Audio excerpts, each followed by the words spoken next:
Senators could please take their seats. Call this meeting to order at 6 p.m. First, we've already done, Chief Justice Heasley, have you sworn in the new senators for this meeting? Okay, so we can move past that to roll call. Adegarla. Advait.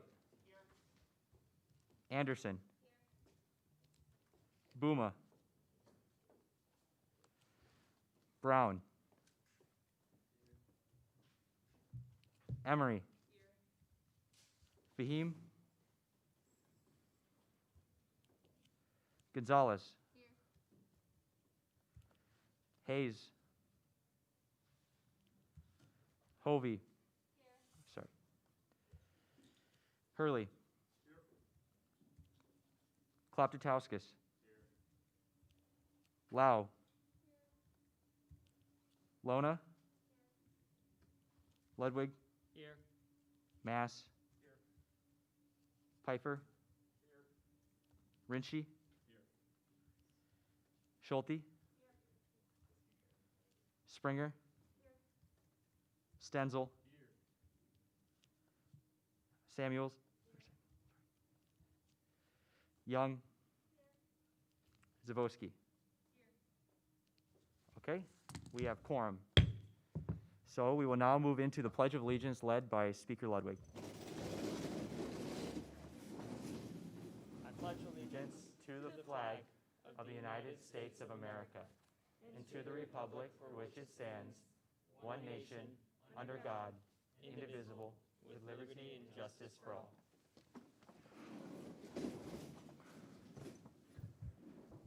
We will now move on to open forum, which is a discussion of issues relevant to the student body.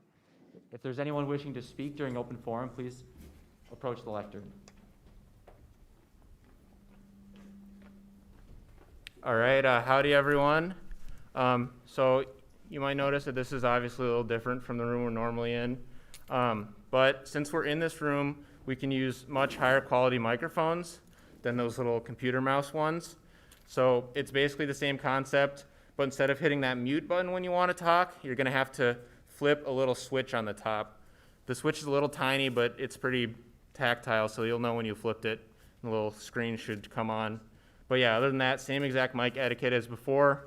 Just turn it on when you want to talk, turn it off when you're not talking. It is a little strange because the chairs are further apart, so you're going to have to do a little more passing. But hopefully this works out better than those other microphones, which had frequent dropouts and sometimes poor quality. But yeah, that is all. Thank you. Is there any further discussion for open forum? Okay. I move to add Senator Hayes and Senator Buma to the roll. There's been a motion to add Senator Hayes and Senator Buma to the roll. Is there any objection? Okay. The senators have been added.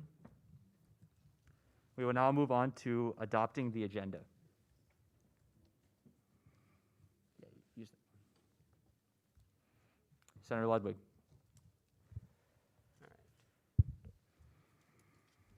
All right. There we go. I move to table for 1 week 2020-3-023 SC, confirming the ex officio Ames City Council liaison. Okay, there's been a motion to table -023 SC, and there's been a second. Is there any objection? Seeing none, the motion has been tabled. Speaker Ludwig, the floor is still yours. I move to add 2020-2-026 SC, confirming a nominee to the Iowa State Daily Publication Board to the bottom of new business. There's been a motion to add to new business? Yes. Or sorry, general orders. Okay, there's been a motion to add 026 SC to the bottom of general orders. Is there any objection? Seeing none, it has been added. Okay. The candidate for Director of Student Advocates is going to be late, so I'm moving to move 2020-2-016 SC, confirming the Director of Student Advocates to the bottom of general orders. Okay, there's been a motion to move -016 SC. Is there any objection? Seeing none, has been moved. And then I messed up on placing one of the Senate orders. It needs to be a new business. So I moved to put 2020-2-025 SO, Tasking Rules Committee with Developing Election Reforms, to the bottom of new business. Okay, there's been a motion to move -025 SO to the bottom of new business. Is there any objection? Seeing none, has been moved. I yield. Are there any further changes to the agenda? Okay, seeing none, we will move into the approval of the minutes from last week. Are there any relevant motions? Oh, sorry. My apologies. We'll need a motion to approve the agenda. Move to approve the agenda. Okay, is there a second? Any objection? Okay, so the agenda has been approved. And now we will move on to the approval of the minutes from last week, or if there's any changes senators would like to propose. All right, there's been a motion to adopt the minutes from last week, and I think I heard a second. And with that, they will be approved. So we will move on to committee reports. First, rules with Speaker Ludwig. All right, so the Rules Committee application is out right now. I think I sent the email to you all last Thursday. Take a look at it if you're interested in kind of working with the bylaws and working on how student government functions. Drop in an application. For the two bylaw bills that we have today, 003Y and 004Y, I am going to hold those bills an additional week until Rules Committee is sat, so that Rules Committee can look over and scrutinize those bills.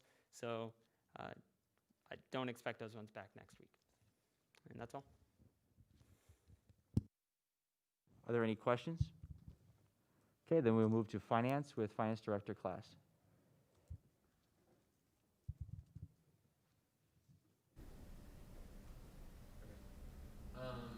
Not much this week. You'll see there's a Jan Marathon line item transfer bill up there. Because Finance Committee is not set, we'll have to do some stuff for that, which will be fun. Speaker Ludwig will walk you all through that when we get there. And yeah, if you have questions about it, please direct them to me during the debate.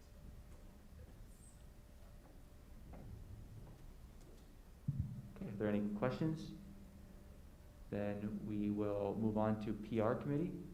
I can't see who's over there. Maybe,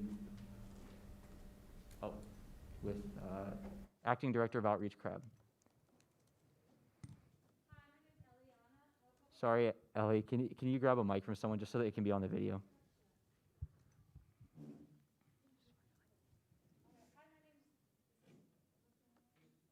Okay, hello. Hello. Okay, I'll go down.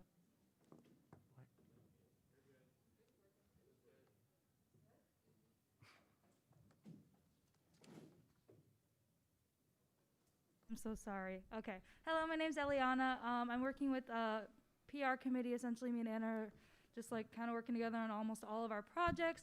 Some things we're doing right now, we're ordering stickers. We're ordering about 500 of them. They say such things as like, I love Iowa State or Iowa State. And we're going to give those out during like Club Fest and any other future events that we're having. So those are really cool. So when we get them, just check those out. And then also, we're working on an infographic as well for Club Fest. So there's going to be, I'm pretty sure it's virtual and also it's like a hybrid Club Fest. So we're trying to figure out stuff for in person and also people that just want to check it out online. So yeah, thank you. Okay, are there any questions? Then move on to Diversity Committee. I'm not sure if there's anyone from Diversity Committee here, so President Fritz. And then if you could just go right into your executive branch update from there, that would be great.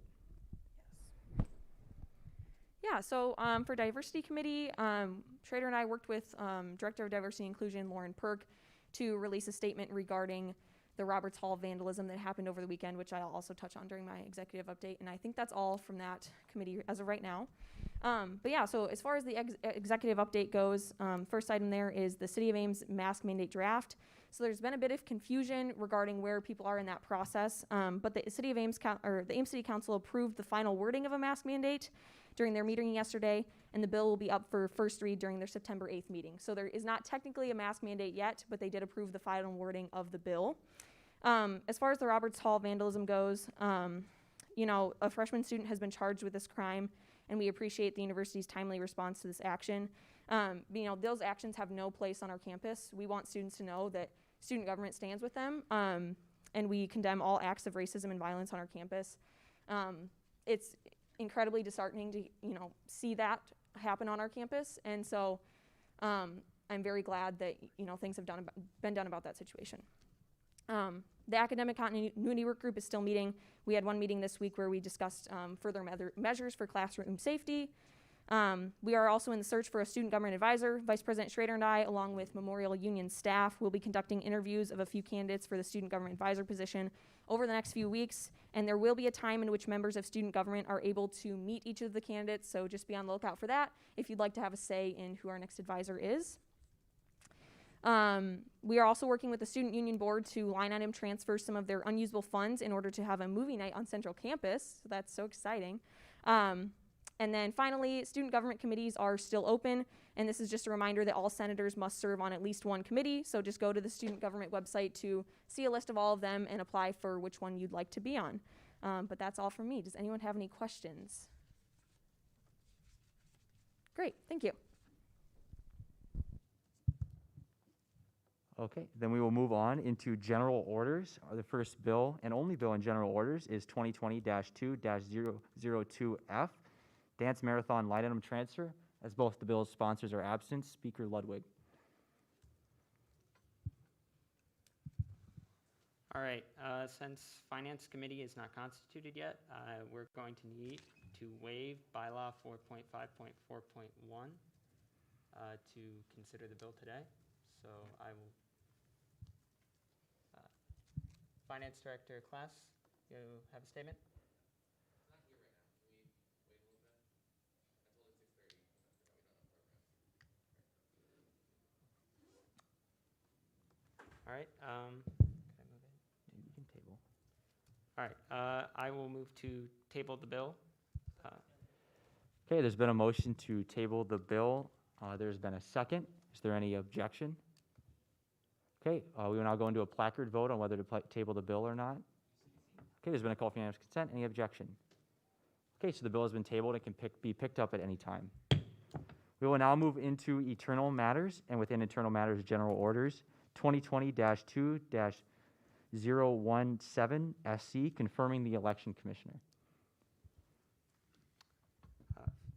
If Chase Krug could step up to the podium.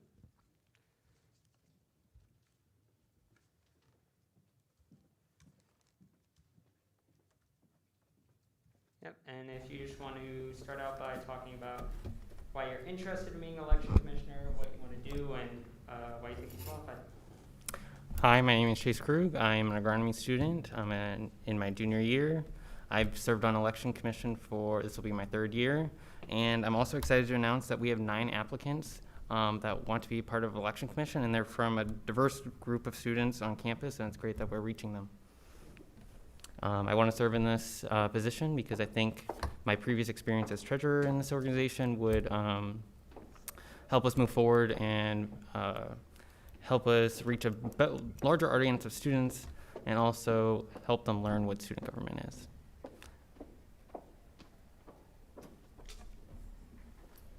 Okay, yeah, so I'll just start in with a couple questions about, what you want to do and, kind of how you want to act as commissioner. Actually, do you just want to start out with like what goals you maybe have for the year? Some of our goals are we're working with sustainability committee to think of how we can improve the sustainability of our elections. That's some of the projects we're working on. We're improving the campaign guidelines. We'd like to work with PR committee to make that more accessible to students. And also we have a lot of these applicants have marketing background, and I think that'd be a great opportunity where they can fill that niche and help us expand in the appearance of the campaign guidelines. Okay. Now, one thing I do want to talk about, one of the interesting parts of the way this year's worked out is that we've been able to have a lot of our acting members kind of, on the job, and so there's a little bit of a track record to look to. And I'd kind of like to talk about some of the stuff that you've done since becoming acting election commissioner. One area of interest for me specifically is the July 15th meeting. There was a lot of different things in the meeting that were kind of talked about that I thought were very important, and I just kind of wanted to go over it. Yeah, no problem. Sorry for the long minutes. Oh, you're good. At the meeting, there was a lot of talk about, or there was some talk at least, about kind of seals, coats of arms, ceremonial stoles to introduce, quote, pomp and circumstance into the election commission culture. Could you talk about why these items came up and why you think they're important?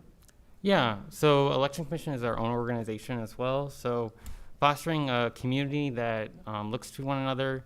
I was in FFA, so that symbolism is really important to build character. And I think that's just something that would be great to have in our organization. Okay. I don't know if I entirely agree, but there are other items in the meeting that I'm more interested in, so I'll just get onto those. You talked two things that you dealt with directly that I think were really big were the election timeline and the election code. In terms of the election timeline, one of the things that I noticed that just jumped out to me is you moved the executive deadline for statement of intent. Yes. And the petition deadline. So the statement of intent was due by October 5th of this semester, and the petition deadline is now would be November 2nd. Yes. Could you talk about why? Yes. Well, it has changed since COA has changed their P card rules. They originally were going to usually pick them up at the P card office. They're now mailing them, so we will look at that again, and we're going to redraft that. Originally, we wanted the executive slates to have their P card in case something happens during winter break and we can't come back. We want the executive slates to have the ability to spend money. Okay. And then another item you dealt with was the election code. You added a number of different things, changed a couple different things with some penalties and infractions, which aren't, I guess, to me, are mostly acceptable. But ultimately, both with the election timeline and the election code, both were voted on by the commission at the time, which I believe was just you and 2 or 3 other people. So the commission is currently down to 3 members, and then we have an acting member, but the acting member doesn't vote, so.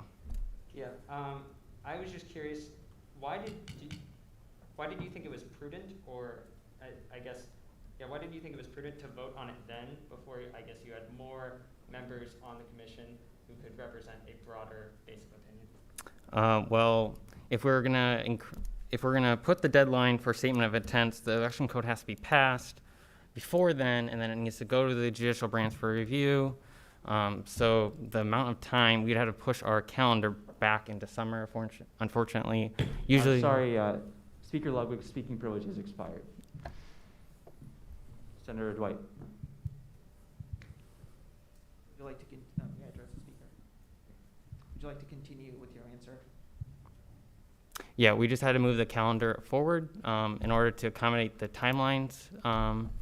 We're open to discussion. We haven't met.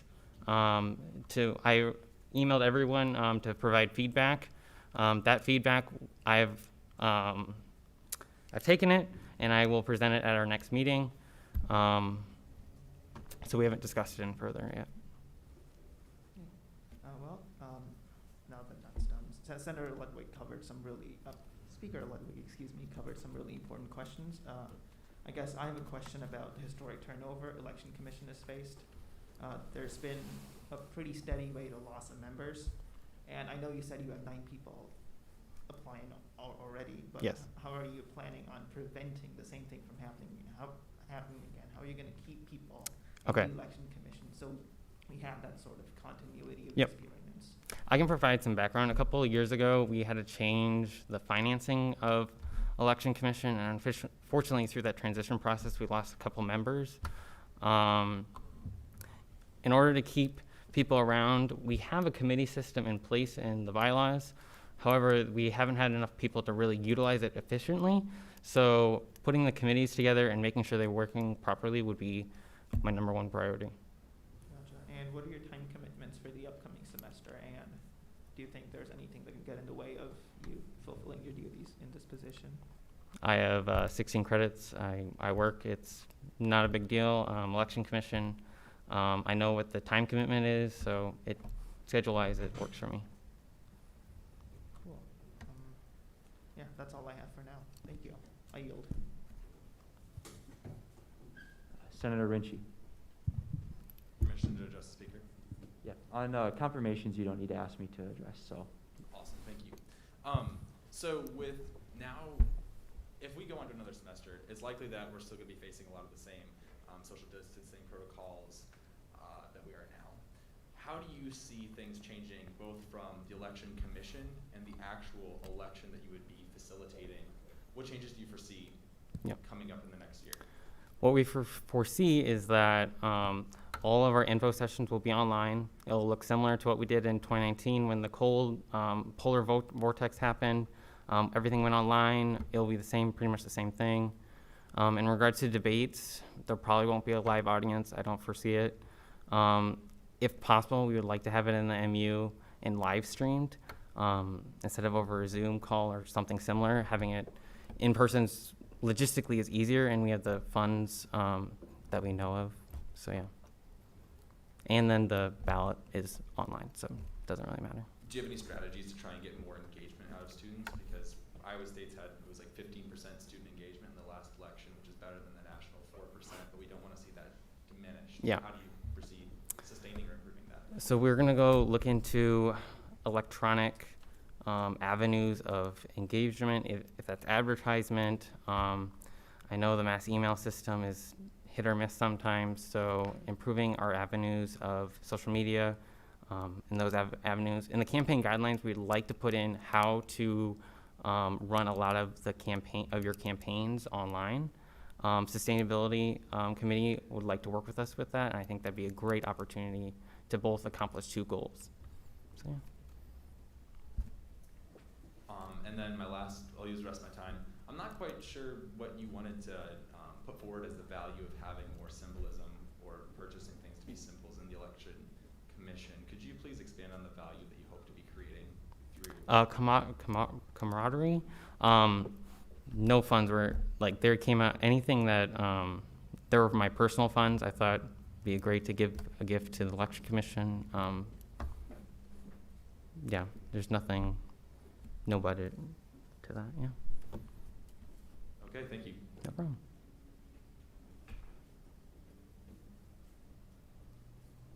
Senator Hurley.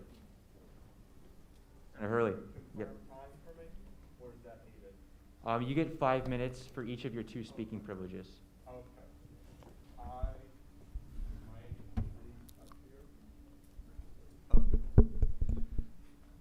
I was curious what do you believe is the minimum amount of money that election commission could still properly run on?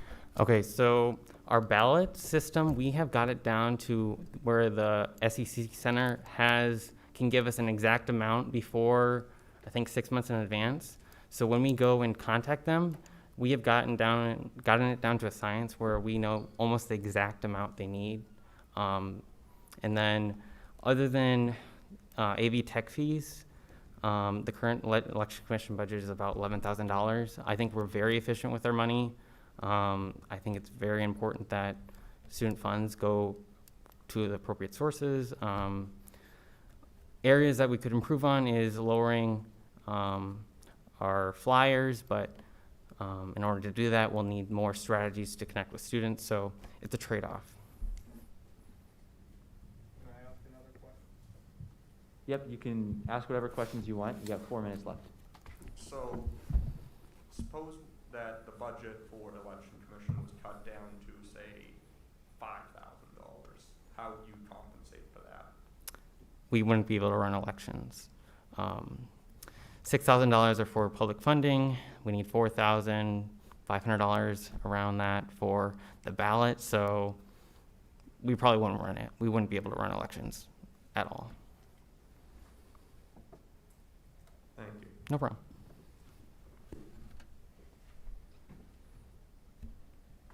And Senator Hurley, I know you were gone, so I'll just do quick. So when you have 30 seconds left, I do this. When you're out of time, I hit the gavel. And when you're done with your speaking privilege, you just say, I yield.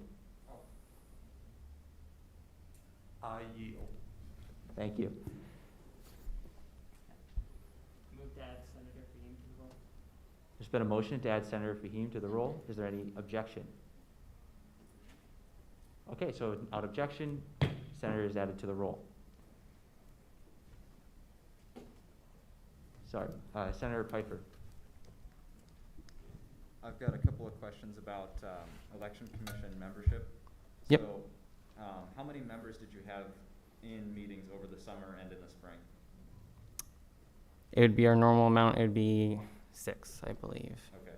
And what is the full capacity of the election commission? The election commission has a full capacity of 12, but we do allow irregular members that can fill quorum. I can, as the election commissioner, can raise their vote to count toward quorum, and then they're allowed to vote. It's in the bylaws. It just helps fill quorum if needed. Okay, thank you. I yield my time.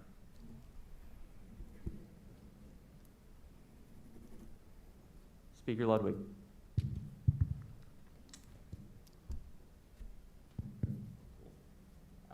Yeah, so one thing I'd also like to talk about is just towards the end of the election season last year, there was an incident with a candidate involving emails and a listserv.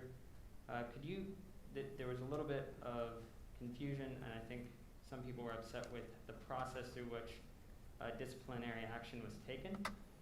Could you talk to a little bit to why action was taken and your role in that action? Sure. So last year we had an incident where someone emailed the College of Engineering senators. They didn't get permission from the proper authorities, which would be either the Office of the Registrar or the College of Engineering. Because they didn't receive those permissions from either source, we decided that it was we couldn't really fix it. The damage was already done. It was 2 days before the election. There was no remedy that could be really done. I served as treasurer, so I wasn't involved with any of the violations of investigating, but we did vote on it. I served as chair, so I didn't vote at all, but yeah. Okay. Yeah. Just to, I guess, use up the last 3 or so minutes that I've got, I guess I want to talk a little bit about some of the things that I mentioned earlier regarding the July 15th meeting and some of the things that went on there. Between the talk of coat of arms, commission and individual seals, stoles, the election timeline and the election code, which I just don't see why they needed to be passed at that time. I understand that the commission had some ideas about an October 5th statement deadline and a petition deadline for the 2nd, which I don't think would have been necessary if we had been sent home in the spring. I'm not sure why we would have needed to prepare to fund campaigns if campaigns weren't going to happen on campus. And then just with the fact that the election code is, both the timeline and the code were passed with just 2 to 3 other members, such a small voice or group of voices in the room. And that ultimately, at least so far as the minutes would lead me to believe, that the Senate was only notified of the passage of these 2 items because Vice President Schrader was at the meeting and recommended it to the commission. Between all of this, I just don't think that's the conduct of someone that I want running the election commission. I don't think it has a lot of forethought, and I think it should be something we all consider when we vote. The election commission does a lot of really important stuff, and I think it should be focused on bringing as many voices into the room and be focused on students and the elections, not itself. And I don't think that's what I've seen during your tenure as acting commissioner, and so I will be voting no this evening. I yield. Senator Klaptitauskas. In regards to the incident that Speaker Ludwig brought up, I was under the impression that the ruling was because of malicious or spam content, so I wonder if you could touch on that. And then a follow-up question. With the proposed election code, it seems that it's a more general overreach and kind of bigger scope to handle situations like that, which I think is abuse of power in the Election Commission. So I was wondering if you could speak to terms about how you came up with those specific language in the code and why that was installed. Can you, to the first question, I can answer it, and then do the second question, just 'cause it's hard.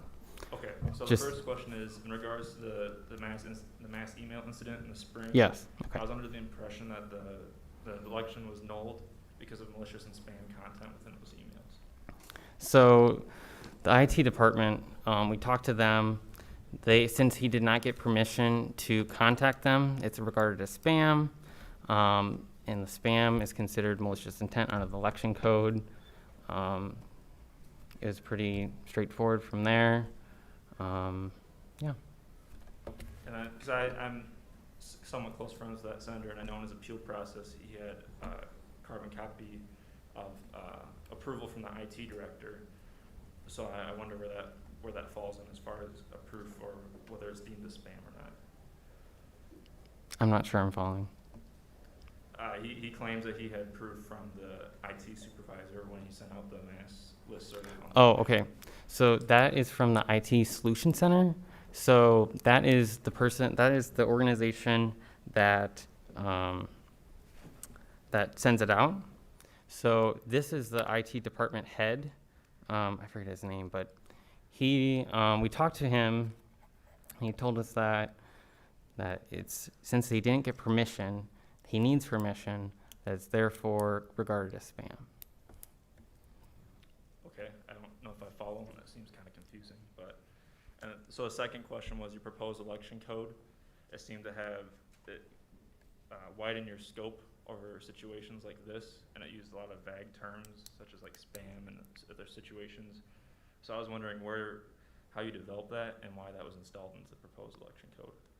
That proposed election code predated my term and predated, I believe, Election Commissioner Rizvik's term as well. Okay, but could you speak to why that was installed? You were one of the voting members of the proposed to solidify it, correct? I don't sure I'm following. Are you asking about why it's vague or Well, why? Just why you changed the language in a lot of those areas as far as like the mass email serves and kind of the advertisement for campaigns. The additions that we Yeah. sent you. Okay, so for the email services, we wanted to encourage, for the email list, there are rules that Iowa State has, and they're in the library, policy libraries that we hold. We wanted to put them into the election code in order to stop the confusion between election code and Iowa State policy, and students wouldn't have to go and find these obscure policies, and that's why they were put in there. Okay, I yield. Senator Dwight. Senator Dwight. Oh, sorry. Senator Hurley. He asked to move him down the list so he speaks after you. So, at that hearing, I was with Andrew Yes. Graham, and we were kicked out during deliberation. I could not see that was a procedure. I looked it up online later. Is that standard policy to kick people out during deliberation? So that is closed session, so we deliberate during closed session, and then we vote during open session. The Supreme Court ruled that there was a mix-up with those policies, and then we did a retrial because of that. But closed session is allowed as long as certain rules are followed. Okay. Just because that really made me and Andrew feel very left out of the decision. Yes. And we felt as though we did not have a voice in That's, yeah. this. That's not our intent. Really, the deliberation is to, it's pretty much, so what does the language say? Well, how does that affect this situation? And it's deliberation, and then sometimes we debate as to what are the, like, does this count as this, and does this count as that? So it's mostly for debate and to find some sort of common ground to which to judge something on. And I can add to that we do have violation hearing info sheets currently, and hopefully that will solve the issue of what the violation hearing is and what the process is. Thank you. I yield my time. Now Senator Dwight.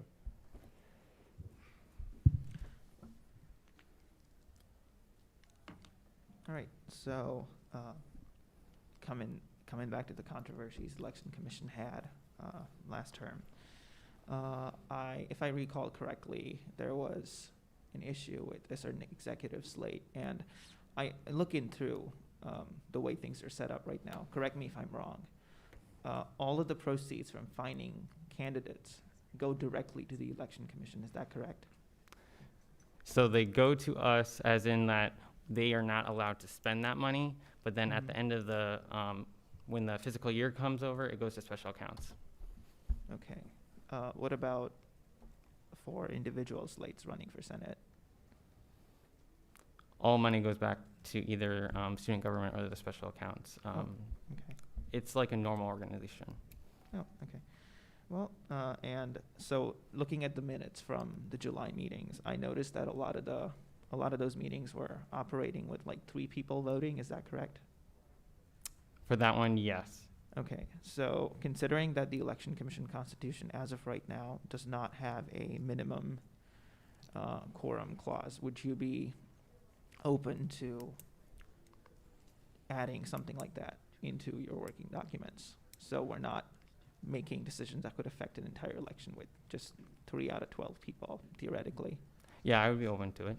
Okay, and there's been a lot of talk of electoral reform around this body, and there is in fact a bill up tonight too. That's not, I'm not gonna go too much into that. All I'm asking you is, would you be willing to take a long, hard look at the way Election Commission functions and the way election code is being put into effect right now? Yes, I'm open to reform, but there are certain procedures that are in place that when we look at reality, it's hard to compensate. So there are certain policies of Iowa State and how everything is set up. So it has to work in the boundaries of what we're able to do, I should say. So to be clear, if it's constitutional and in accordance with the working documents of this body, you don't have any objections to what's going on?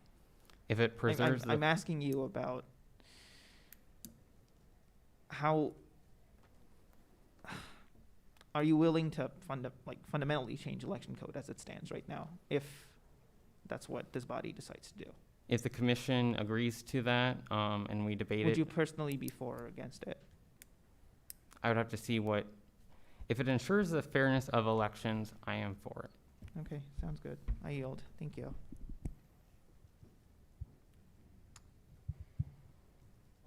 Senator Mass.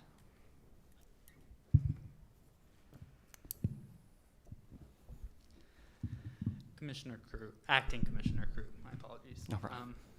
So I just wanted to touch briefly on a little bit of the controversy of emails that I received last night as well. Yes. So I introduced a bill to be on first read this week.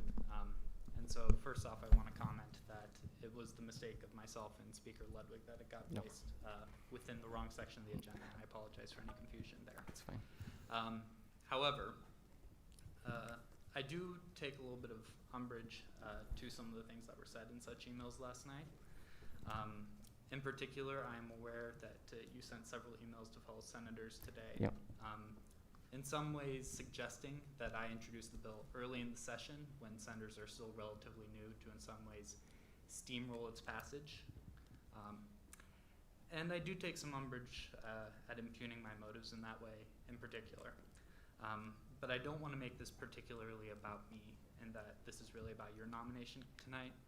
And I do have some concerns that if this is how you handle somewhat crisis situations in your eyes, that maybe potential overreactions could occur during a heavily contested election season. Could you comment a little bit to that?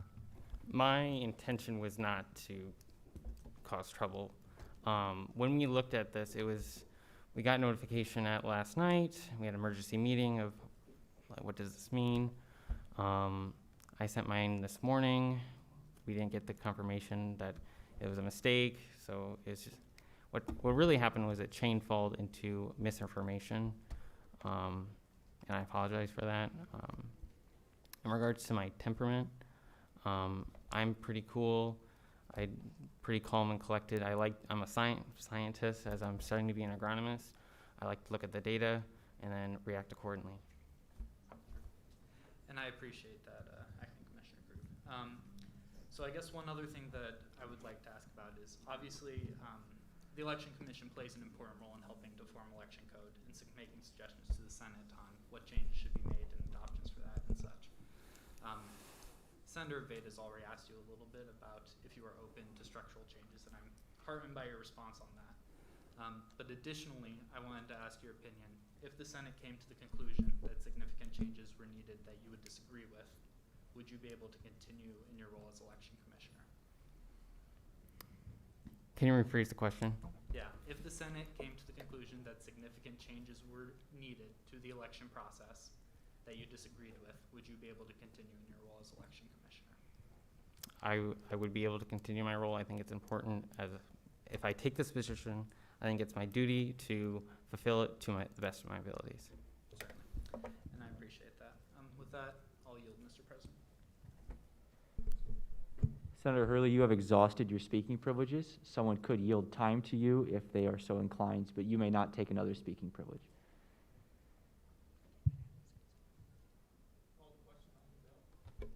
It's been a call to question. Is there a second? Second. There's been a second. Any objections? Okay, so without objection, we will move on to a roll call vote for confirming the Director of Election Commission. As a reminder to the body, per the Constitution, Article 4, Section C.3, the Election Commissioner requires a 2/3 affirmative vote of seated senators. So with that, I will begin the roll call. Atagarla.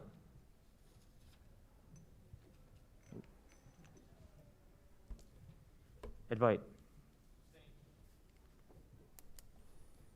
Anderson.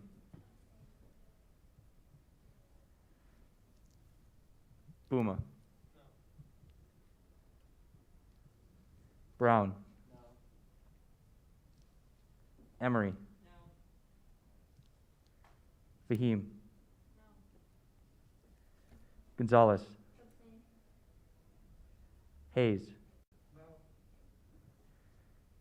Hubby.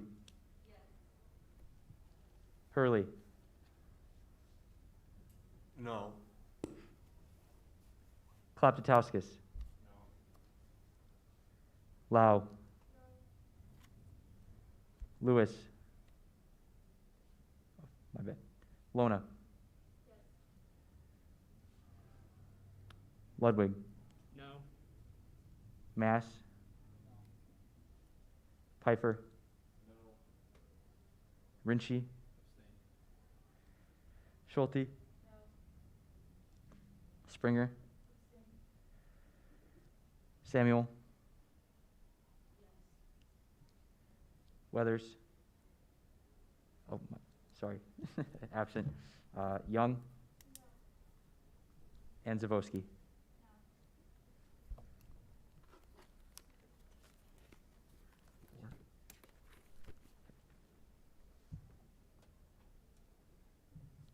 Okay, this motion needed 19 yes votes. It received 4. The vote was 4 to 13 to 5. This confirmation has failed.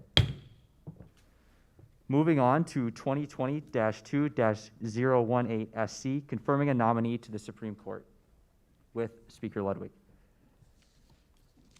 Yeah, if the nominee would approach the podium.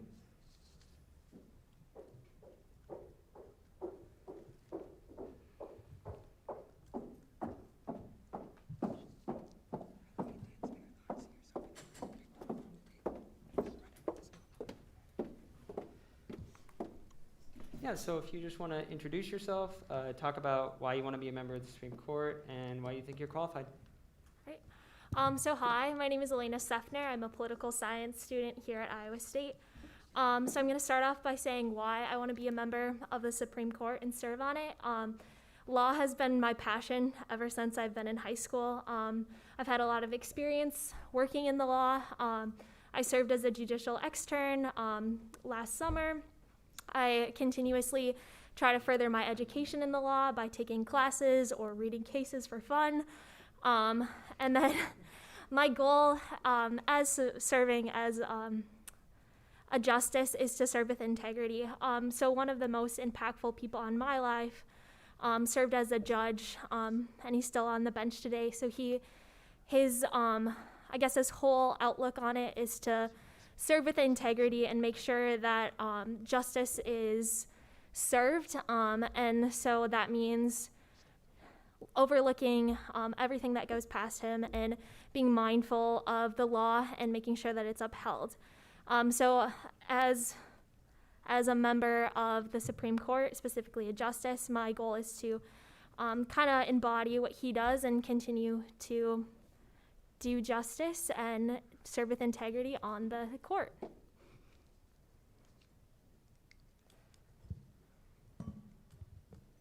All right, that sounds awesome. I really encourage members of the Senate to ask questions. The Supreme Court is relatively newly reestablished, so it's kind of just getting on its feet. And so every member that we add will kind of help lay the groundwork for how the court is going to function and act for years to come. So, yeah, please ask questions. Senator Mass. Hello. So, Elena, I just have a couple questions for you. First off, just as comments to the whole Senate, I have been in several law-related classes with Elena, and I believe she's eminently qualified for this position. But I would just like to ask you a couple questions specifically about, taking upon this role. So, what would you say your judicial philosophy is? What is the role of a judge? The role of a judge, in my mind, is to always uphold the law. So that means understanding it and being willing to look at all aspects of the case that's brought forward them, and just making sure that the law is upheld. Does that answer your question? Yeah, that makes sense. So to sort of add to that too, can you just sort of list off some qualifications, that you have, what sort of classes have you taken at Iowa State, that sort of thing, that give you knowledge about this, or, other opportunities. I mean, you've mentioned your externship, other than that, so. Yeah, so I, like a lot of I am a big fan of taking classes with Dirk Deem. Right now I serve as a TA with him. I think that he has a really strong philosophy with the law, and I think just being in courses with him kind of teaches you, I guess, what the law is and how it's applied. And so that would be to my courses. And again, this is kind of old, but in high school I was involved in mock trial very heavily. I served as a captain my senior year. I continue to work in the program. I go back to judge or coach when I'm home, which is in Minnesota, so it's a little bit of a drive. But through that program, you really learn the basis of the court system and how it works. And then you also kind of learn how objections work, some statutes, depending on the case that is given that year. So that gives me a little bit of knowledge of kind of the whole processes. Sure. In addition to that, obviously student government law is kind of its own book, very separate from normal law. How familiar are you with any of that? To be honest, I'm not that familiar with it. My goal in this position is to grow and learn. So I'm definitely willing to put some time in it and effort and make sure that I understand it in this position, because I think that's one of the most important things. Yeah, certainly. And certainly, our bylaws and constitution are kind of a beast of their own, but I think that you're certainly up to the challenge. So with that, I would encourage the body to vote yes and yield my time. Senator Dwight. Yeah, thank you for being before us today. It, you do sound really qualified, and just a few general questions, I guess, that I've asked everyone who's been nominated so far. For sure. Is there anything that could potentially be a conflict of interest to you when serving in this role? I don't foresee anything, no. All right, and if something were to arise between now and you assuming your duties, and in the course of your duties, would you be willing to recuse yourself from any cases involving said matter? Definitely. Like I said, my main objective holding this position is integrity. So that means if I were to have a bias in a matter, I should definitely recuse myself because I want to make sure that everything is delivered fairly and justly. Okay, and lastly, what are your time commitments? Do you think there's anything that could get in the way of you fulfilling your duties? No, I don't think so. Outside of school and work, I don't have a lot going on. All right, well then, since I see no other placards up, I think the nominee is eminently qualified, and I'm going to call the question on this bill. Okay, there's been a call to question. A second, is there any objections? Okay, we'll move right into another roll call vote. Members of the Supreme Court require a majority vote of seated senators. Atagarla. Advite. Yes. Anderson. Yes. Buma. Yes. Brown. Emery. Yes. Fahim. Yes. Gonzalez. Yes. Hayes. Yes. Hovey. Yes. Hurley. Yes. Kloptowskis. Yes. Lau. Lewis. Oh, sorry. Absent. Lona. Ludwig. Yes. Mass. Mass. Mass. Yes. Pfeiffer. Rinchie. Schulte. Springer. Stenzel. Samuel. Weathers. Oh, sorry. Young. And Zavoski. Brown.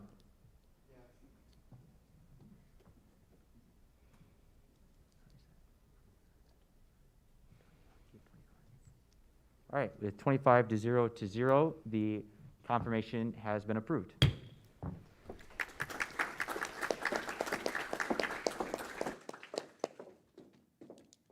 Okay, we will.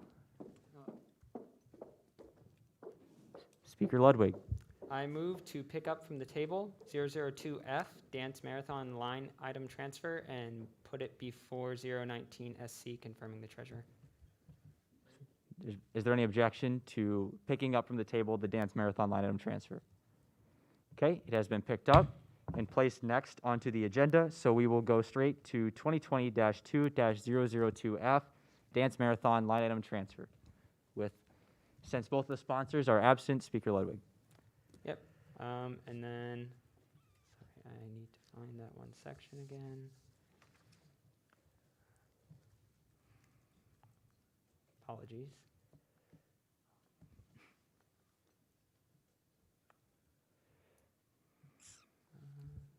Okay, yep. So I'm going to move to waive 4.5.4.1 because Finance Committee is not constituted yet, and so we have not been able to refer this to the committee. So there's been a motion to waive the mentioned bylaw to take the bill back from the committee since it has not been formed, and there's been a second. Is there any objection? Okay, seeing no objection, we need to go into a roll call vote, don't we, for that? Yep. All right. Moving into a roll call vote on whether to waive the bylaw. Atagarla. Dwight? Yes. Anderson? Yes. Buma? Yes. Brown? Yes. Emery? Yes. Fahim?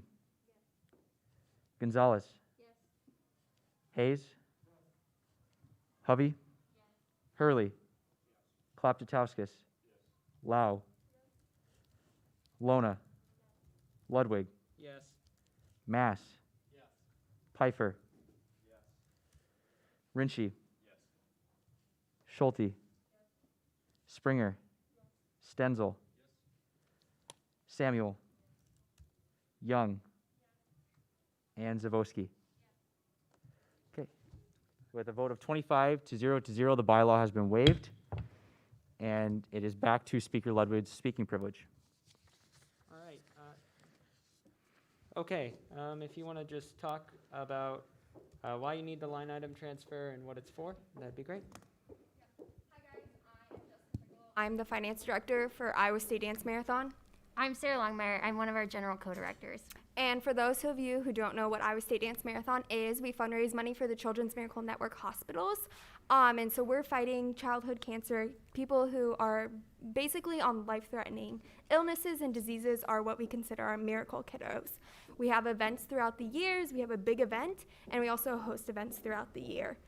Do you want to explain the line item transfer? Yeah, so a little bit about why we're asking the line item transfer. It's mainly for safety. So I've been already sat in on a couple of our event auth meetings, and we're looking to transfer this from our tailgate, which is basically a tailgate on an off game where no alcohol is involved. We invite our kids, we invite the community, and that's just not something we see being safe this year. And so we're hoping to transfer this stuff into our fall recruitment where we can do it on a smaller scale. Because we're seeing that all of our meetings are gonna have to be outside with an organization our size. Our first meeting of the year had 300 students at it. So we're just looking to move everything outdoors and do it in a smaller scale and in pieces throughout the semester. I'm happy to answer any more questions if there are any. Okay, well, that all sounds amazing. And I think that's a good reason to do the line item transfer. So I'll yield for further discussion. Sorry, Senator, I can't quite see your name. Lona, Senator Lona. Hi, so I wanted to know how many attendees do you have that are planning to come to this event that you're having? So these would just all be channeled into our Miracle Maker meetings, which we normally have 300 to 500 students. We had one on Wednesday that had 300, and that's without us recruiting this semester. I yield my time. Senator Fahim. Yeah, I was wondering if you could discuss what those recruitment events would look like. Yes, so I think you can see on there we have the stage rentals. So when we're outside for our meetings, we have to have a stage and a microphone and a projector in order for people to distance and still hear our meetings. And then the rest would go with the production of having that projector. And then also we're hoping to do inflatables, and we've already sat through our event auth meeting on this. And the inflatables we're using are not like ones you would typically see. They're ones that you have your own pedestal and space. And we've gone through event auth with the cleaning process and everything that would be involved with that. And it would look like the inflatable on campus during the day and then our meeting at night on campus. Gotcha, that all sounds good. Thank you. Thank I you. yield.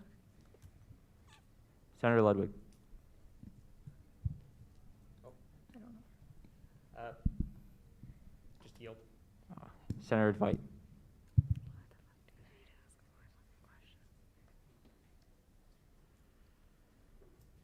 So, just out of curiosity, what are your plans? Like, what do you intend to do in case campus, or at least a significant number of people on campus have to go home, or the situation doesn't look like it does right now? Yeah, definitely. So we already have a plan in place for this. We have a Zoom Pro account, and we're already doing this with a lot of our committee meetings. We have a committee of about 150 people, and so we all join in the same Zoom Pro lobby and then break out into breakout sessions.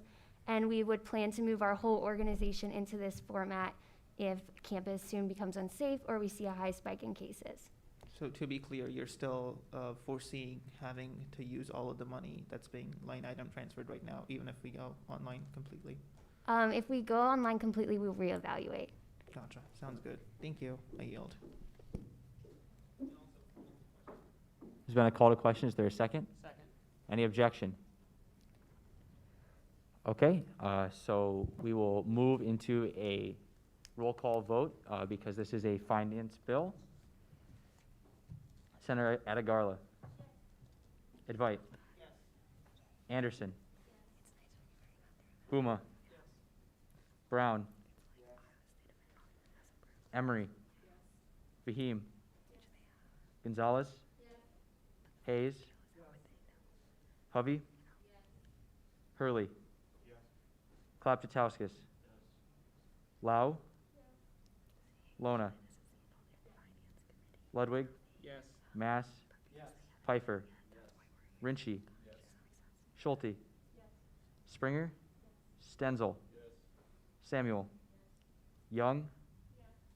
Zavosky. Okay, 25 to 0 to 0, line item transfer has passed. Thank you, Thank you. everyone. We will now move into 2020-2-020, confirming the Director of Academic Affairs with Speaker Ludwig. Great. Could the nominee approach the stand and then talk about why they're interested and. I called the wrong bill. Oh, do you want to? Hello. All right. I'm Christopher Paulson. I am a senior in chemical engineering, minor in political science, planning on attending law school. So I kind of want to talk about both my governmental experience as well as my academic experience here on campus at Iowa State. I like to speak to my governmental experience because it kind of shows a lot of the drive of why I want to be a part of student government and why a position such as this enticed me. I've experienced at all levels, local level. My mayor of Indianola, Iowa is actually one of the professors here in the political science department, and I've taken a course with him, and I've been close with him in the city council aspect of our small town as well. At the state level, I was an intern for the spring semester of 2019 with State Representative Scott Orth, who is of my district in southern Iowa.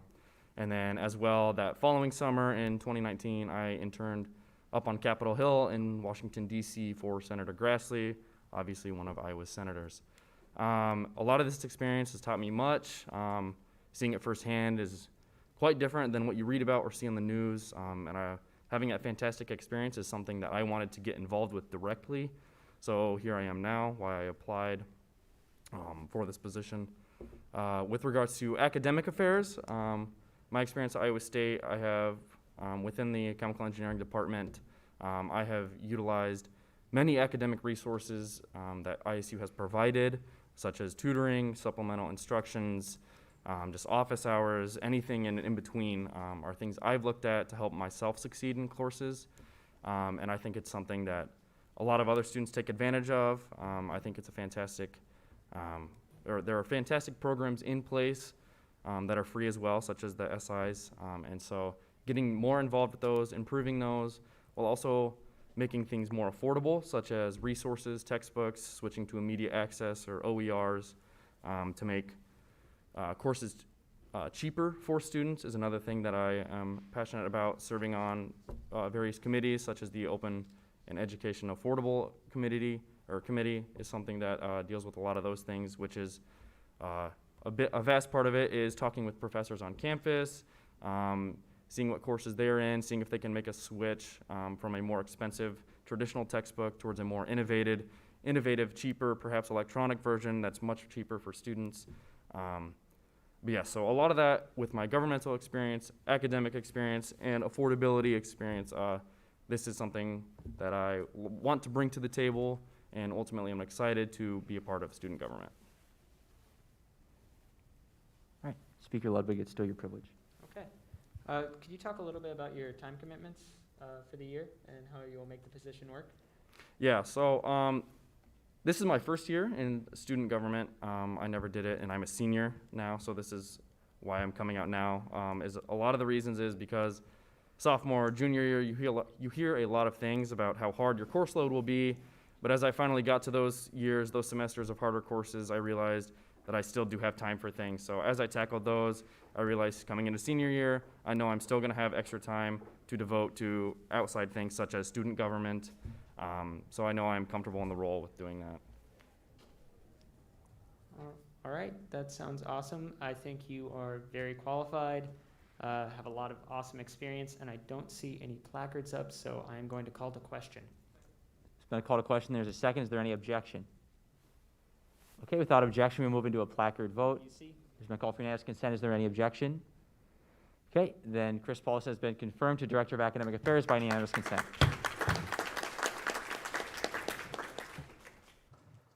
Okay, moving on to 2020-2-019 SC, confirming the treasurer. With Speaker Ludwig. As per usual, just if the nominee could approach the lectern and then talk about why they're interested, why they're qualified, and yeah, just kind of general stuff.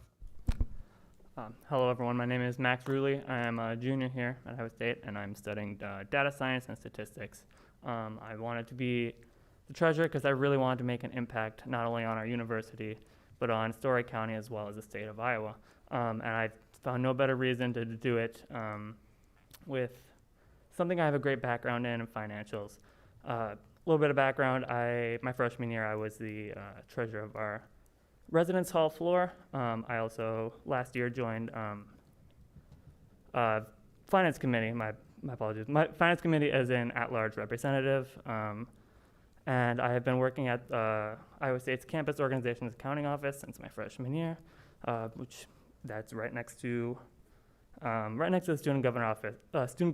So stop in or don't stop in because doors are closed, but you'll probably see me in there a little bit. And that's probably about it for me. Okay, awesome. So just for other senators, something to understand, the treasurer in student government, it's not what I guess most student organizations, the treasurer deals a lot with the finance and student government. That would be finance director class. The treasurer in student government deals more with our asset program that we help fund, which helps fund charity organizations and social services throughout the Ames and Story County area. So they do a lot of philanthropic stuff. And so, yeah, I just think that's something to consider and just kind of learn. Could you talk a little bit about asset and kind of what your goals are for the year? Yeah, so I'm still being kind of oriented into it. I just talked to the administrative assistant yesterday through Story County Asset, and she gave me a great rundown of what's going to be kind of the course plan for this year. I would say I'm definitely going to evaluate, especially with COVID-19, any areas where we may need to reevaluate looking at sources, but asset, from what I know, is a great and shareable thing that we do. Yeah, no, I agree. I think asset's really important, not only for Ames, but for kind of the whole of Story County. And I think this is a great way that we can give back to the community around Iowa State. I worked on the asset board last year and with Treasurer Doherty last year. Asset's really great.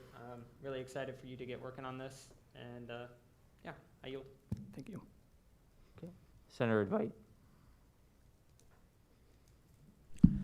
So our bylaws, obviously aside from asset, the treasurer has a lot of things to do. The treasurer is the chief financial officer for the executive branch. He assists the president in the executive budget, the speaker with the legislative budget, the chief justice with the judicial budget, election commission with their budget, and then there's asset on top of that. So have you contemplated just how much work this is? And yeah, for sure. I sorry to interrupt. And your time commitments.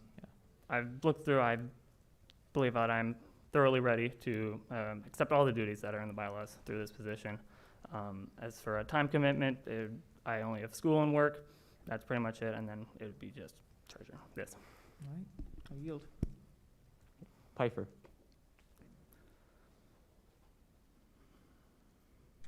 So with declining enrollment and potentially declining income for student government, how will you handle the potential loss of revenue to work with in your position?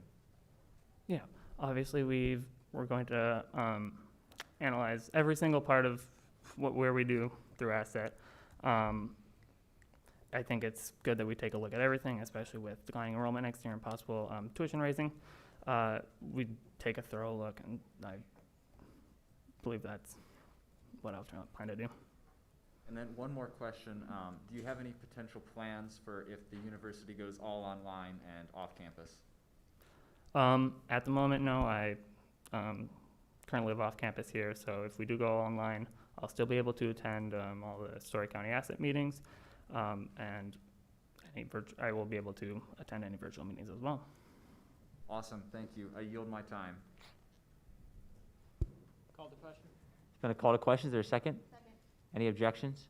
Okay, then we'll move into a placard vote. Call for unanimous consent. Any objections?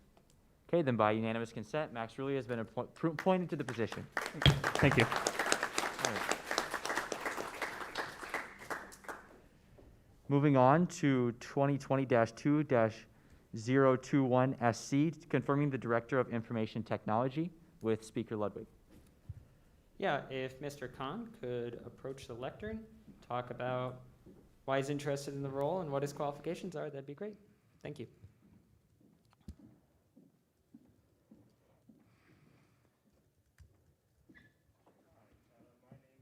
Jacob Khan, pronouns he, him, his. Currently, I am a senior for the College of Engineering as a computer engineer, planning on getting my master's in cybersecurity immediately after.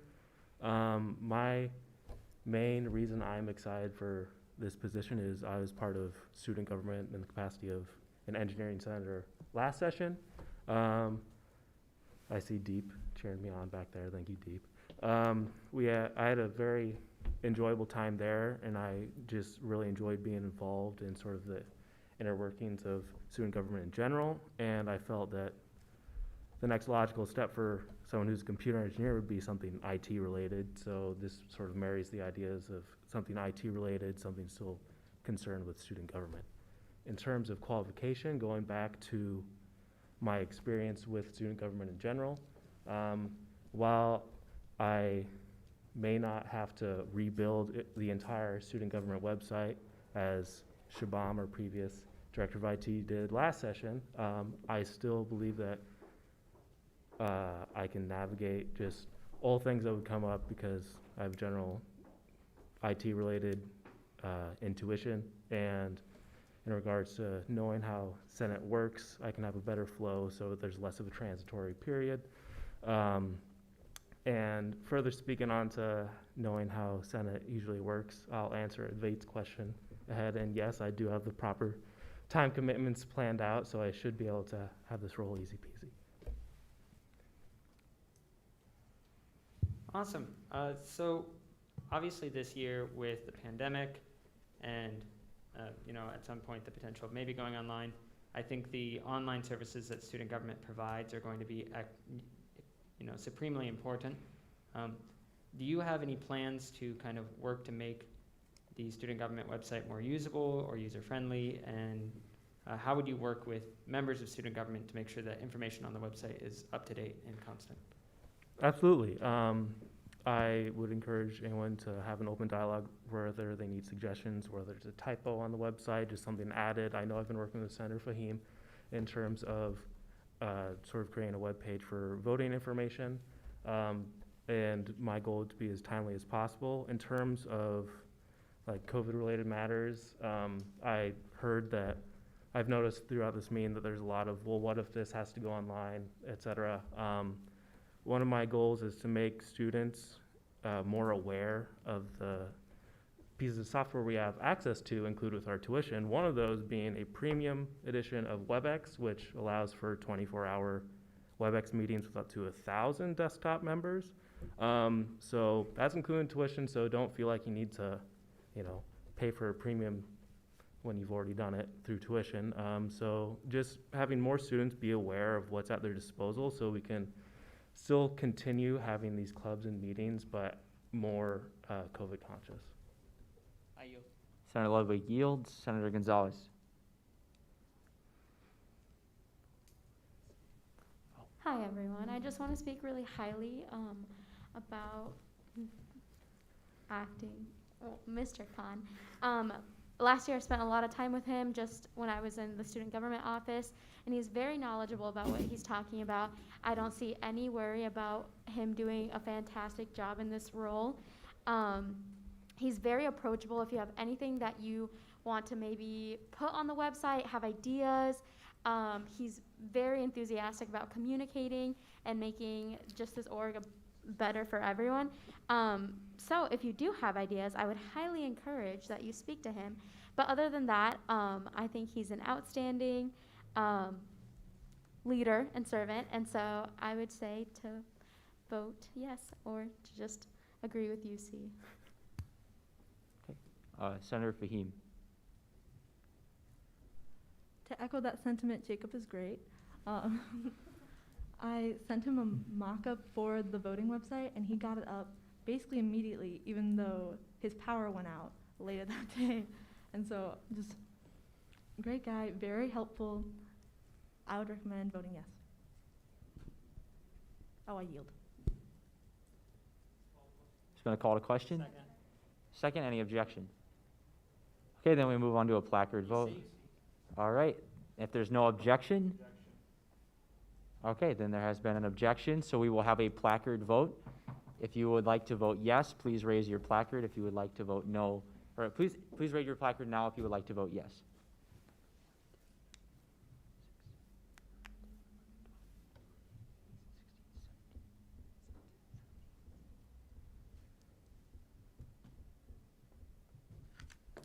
Do you guys want to vote? Okay, and please raise your placard up if you would like to vote no.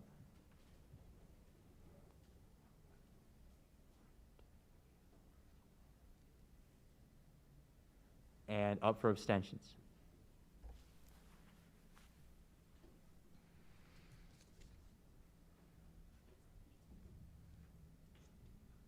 Yeah. Okay, with a vote of 17 to 5 to 1, Jacob Kahn is confirmed to the position. Thank you.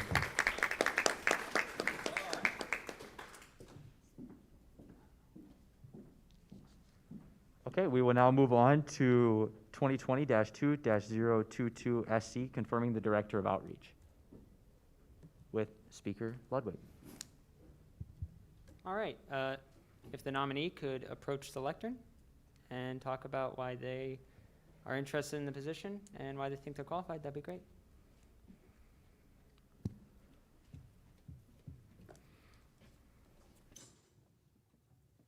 Hello, my name's Eliana. My pronouns are she, her, and hers. I'm going to start with why I really wanted to do Director of Outreach. So my first Senate meeting I came, and it was like, I was a senator last year for Human Sciences, but I was like really stressed, and I was like, everyone really seemed to know each other and feel really comfortable.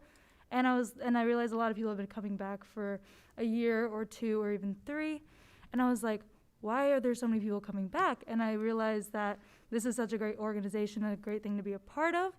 And so with my position, what I want to do is I want to bring other people to like student government and like stay here for a couple more years and work on some amazing projects and meet some amazing people.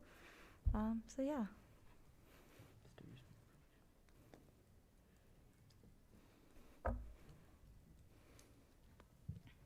Sorry about that. Had to figure out the mic. Yeah, so obviously the position of Director of Outreach is going to be really important this year, especially with all the complicating factors involved. How do you intend to deal with the different problems that we're going to face in terms of reaching out to students just across campus? Okay, so for example, for Destination Iowa State, me and Anna work really closely on all the events that we do, like Club Fest, After Dark, Homecoming. And so we did, even a month before DIS, is we did 2 plans. We did one if we had COVID and we couldn't end up having actual Destination Iowa State. And then we had one if it was in person, but we'd still be following guidelines. So that, the same thing we kind of do for almost every event. We have like a guideline kind of set up exactly for that. And then also, if we do end up going completely online, as you can see this summer, we'd had a couple different promotions that we had.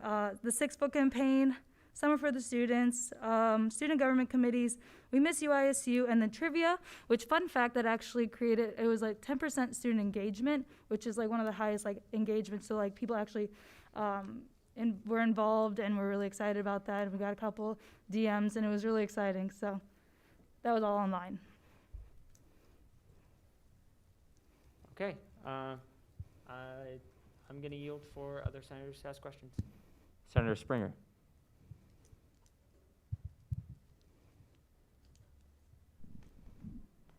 Hi. Hello. I know that things are a little difficult this year with, COVID and everything, but I just wanted to ask if you had any main goals that you wanted to accomplish this year, if everything goes to plan and you're able to do them. So I do have a lot of goals with PR, which I already kind of explained. So working on homecoming, late night, Club Fest. So those are a couple things we're working with PR on. But individually, what I wanted to do for Director of Outreach, something different, is I know that last year when people would come to Senate meetings, they seemed a little confused on the order or agenda or certain things of how we go about things. So I wanted to kind of put like a reusable pamphlet that we can reuse, like reprint like 20 or 25 and reprint those and kind of give like a little pamphlet of like what we do and just to simplify it and make us look less like scary, I guess. Because it is a little intimidating, but so yeah. And then also, I also want to do that for like finance committee as well. I've talked to Matthew Klass about that, making finance, I guess, a little less confusing and introducing a lot of the members to the community. So yeah. That sounds great, thank you. I know finance committee especially is very confusing to me, so I would benefit from that. Yeah. You seem very prepared for this position, and I encourage everyone to vote yes. Thank you. Do you yield? Okay. Senator Springer yields. Senator Emery.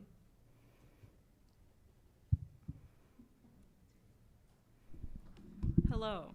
So today I had meetings with 2 different members of faculty, and I said like I was involved in student government, and neither of them had any idea like what student government was, had any idea. So do you believe that like informing faculty about what student government does is important? And if so, what would you do to make sure that faculty and staff is like in the loop too? So one thing I did individually as a senator last year with human sciences is if there are new things that we were like brought out, like OERs, the people that presented it was like, talk to your professors, talk to your faculty about it.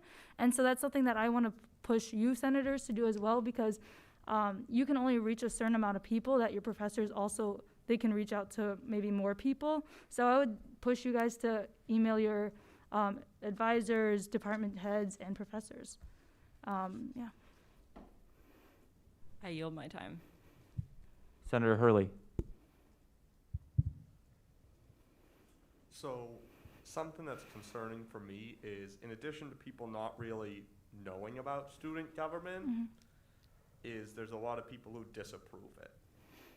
I saw a study, I forgot where, but it said we have 12% approval rating. That's horrendous. How would you increase? Okay, so fun fact, we end up doing like, we send out something to club organizations asking them how they feel about student government, and then I've gone through all of the clubs that we did, and some of our biggest concerns are finance, and so something you really can't fix complete systems if we don't have money for certain things, or there are certain things we just can't provide as a student government. That's just something we can't do, but also making the finance process less scary, making us seem less scary, so making it seem like it's something where you're actually making a change. You can do so many more things with this, like your position, or my position, or anything on the exec team, is once you get into it and you look at all the changes you can actually make, I want to humanize student government and be like, these are the things we're working on. And like, if I want to work on tabling this year, and it's kind of hard, and I can explain that if someone wants me to. But with that, I was thinking of laying out the next week's legislative packet that would be sent out hopefully on time. I'd like to do Tuesday or Wednesday, because I know like doing a Friday or a Monday really wouldn't work that well, but just having some content for people to be like, we're actually talking about green initiatives, we're talking about, we're working on financing some of your favorite clubs and organizations. So that's something I would like to do. Thank you, I yield my time. Thank you. Move to add Senator Lewis to the roll. There's been a motion to add Senator Lewis. Is there any objection? Okay, then without objection, Senator Lewis has been added to the roll. Are there any further, we're back to the bill here. Is there any further motions or discussion? Is there a second? Any objection? Okay, then the motion has been seconded or the call to question has been seconded. There's no objection. We move into a placard vote. And there's been a call for unanimous consent. Is there any objection? Okay, then without objection, Eliana Crabb has been confirmed to the position. Thank you.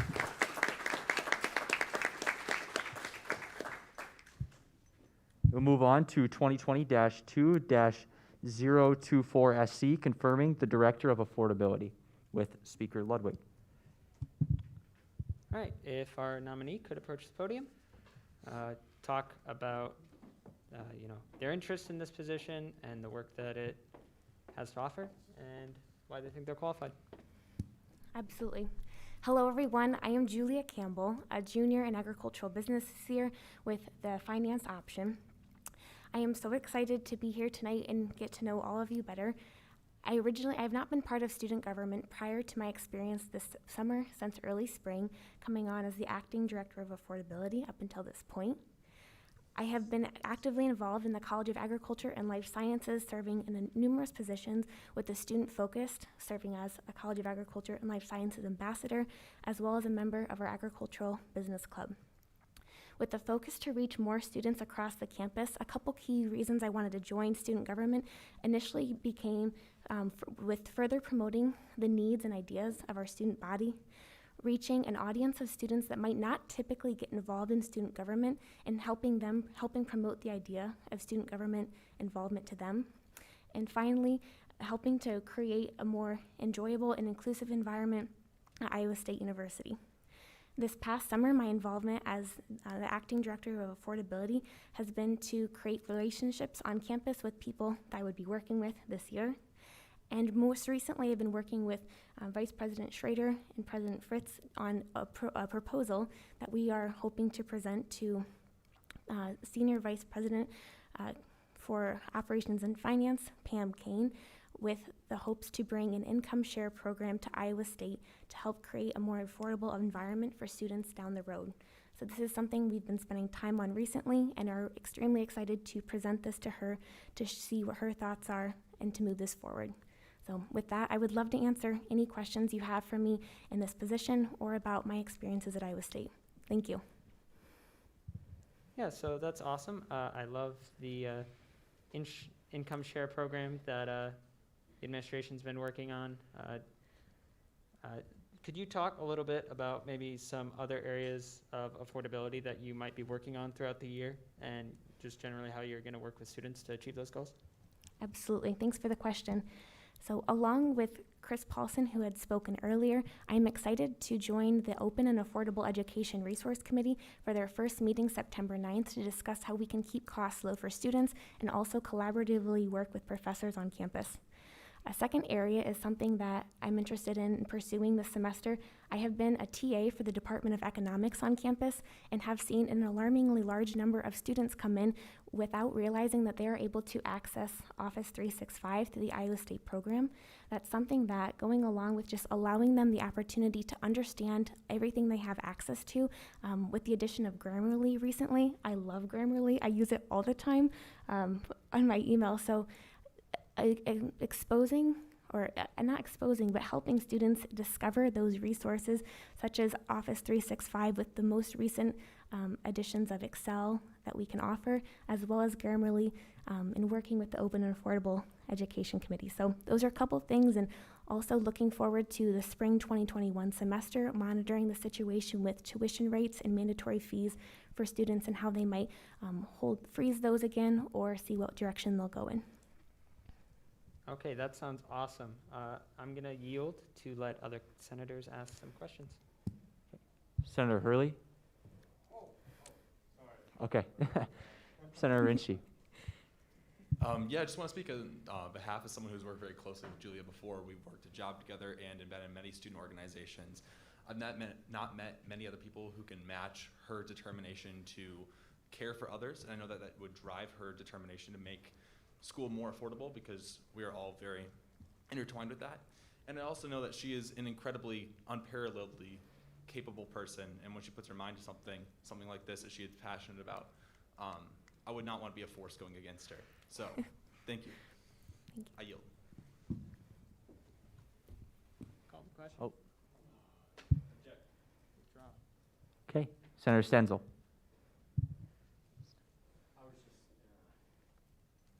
I was just going to echo approximately everything Hans said after working with Julia in a couple different capacities, so I will call the question. Any objection? Okay, then we'll go into a placard vote. Just call for unanimous consent. Is there any objection? Okay, then by unanimous consent, Julia Campbell is confirmed to be student government's first ever Director of Affordability. Thank you. We will now move on to 2020-2-026 SC, confirming a nominee to the Iowa State Daily Publication Board with Speaker Ludwig. Awesome. Yep, nominee approach the lectern and then talk about why they're interested in representing student government on this board and what their plans are for the year. My name, there we go, is Kate Alucard. My pronouns are she, her, and hers. I'm a former College of Veterinary Medicine senator and a current third-year DVM MPH student here on campus. I sort of got bit by the bug of student government my first year and then served last year. And last year we passed a contract with the Iowa State Daily Board, which I held in really high scrutiny and critique. And based off of that, I was reached out to by President Fritz and Vice President Schrader for this position. I have been in contact with the Iowa State Daily Board throughout the summer and was onboarded finally at the start of the semester. And so the purpose of this member that is a liaison for both parties essentially is to have a knowledge base about the Daily as well as student government. And so we sort of assist in organizational positioning, so information gathering, advocacy, messaging. There's other positions on the board from other organizations and other colleges, so it's not unsimilar to other liaisons. So part of it is ensuring that the Daily knows about student government initiatives and votes that are important. We do have Daily representatives here every week, but just if there's something specific that they should be covering extra, that's kind of my role, as well as if there's any issues that student government has with the Daily and vice versa, I'm kind of the mediator between both of them. So I serve in ex officio capacity on the board. And other than that, I will take any questions that you may have. All right. I think this position is going to be really important this year. This, I believe, is the first year that we've had this position on the board. Really important to get that kind of representation with the Iowa State Daily. We give them a lot of money every year. It's a pretty large contract. So I encourage all of you to ask any questions, and I know Alucard is more than qualified for the position. I yield. Okay, Vice Speaker Gonzalez. I had the honor and privilege of working alongside Miss Alucard last year. She is definitely a force to be reckoned with. We'll advocate strongly for student government. We'll do what needs to be done to represent students and, have like the best interest at heart. I think she'll do a great job at this. I'm really excited. I didn't know that she was actually going to do this. I'm really excited to see what she'll do. I know she did a great job last year advocating for vet med. I'm really excited to see what will happen this year. I yield. Senator Lona. So I wanted to ask, how would you deal with any controversies as to like what is being published on the Daily? So when you say controversies, can you explain exactly what you're referring to? Like, I know a lot of students in the past before have like had issues with certain things that are published, like leaning that it's giving out a certain message or it has a certain tone. How do you deal with that? So part of the Daily's goals and part of my onboarding is helping everyone understand that they are trying to increase the diversity of voices coming on to the Daily. And so their goal is to have representatives from every college on campus on their board. And so if there's a particular area where they're lacking, part of it is, okay, cool, I can say, student government has said that there's an issue here, but then also being able to advocate and say, hey, to those colleges that are interested in these topics or other organizations that may be able to hold positions. The other thing too is knowing that you can reach out to the editor-in-chief if there's any specific controversies, and that authors themselves are approachable via email. Every single article has an author attached. So specific issues can be either handled directly with the people who are authoring them, as well as administration within the Daily. Does that answer your question? Yeah, it does. I didn't know about that process, so. Sure. Thank you, and I Yeah. yield my time. Senator Stenzel? Senator Rinchi? I just want to ask a quick clarifying question. So Sure. a position like this could easily be viewed as student government taking a stake of control in the daily, but it seems that this is not a position of controlling anything that the daily puts out, says, talks about. However, this is more of a check to make sure that the structural things behind the scenes and what we're funding are actually being done the way that they should be, and this would have no effect on the actual journalism of the daily itself. Is that correct? That is correct. There are also positions from other organizations. For instance, if that was a concern like the GPSS or the Graduate Professional Student Senate, they also have a board position. And that, like, if that board member wanted to do something specifically with the journalism, they would have no power. So none of these ex officio positions on the board actually control what's published. They are just here to make sure that as a whole, the organization is held responsible and accountable for what they're publishing, as well as remaining consistent in their messaging. So thank you for bringing that up. Yes, I have no sway in what will actually be targeted in journaling or whatnot and covered. But if there are specific student government initiatives that you want extra coverage for, that's kind of where I serve as an advocate for you. But I don't get to pick and choose and say, hey, actually don't publish this or do publish this. I just get to say, this is really important. You should cover this extra. You should be paying close attention to these initiatives. Absolutely. And then I also can speak to having worked with Caton last year on Senate that she's very attentive to detail and very passionate about making sure that all voices are heard properly. And I really appreciate that about her. So thank you very much, and I yield my time. Okay, there's been a call to question and a second. Is there any objection? Okay, then we will move into a placard vote. There's been a call for unanimous consent. Is there any objection? Okay, then seeing no objection, Kate Alucard has been confirmed to the Iowa State Daily Publication Board. Thank you. Okay, we will go to 2020-2-016 SC, confirming the Director of Student Advocates with Speaker Ludwig. All right. Yep, if Mr. Stanley could approach the lectern and talk about why he's interested in the position, why he thinks he's qualified, and what he wants to do with it this year, that'd be great.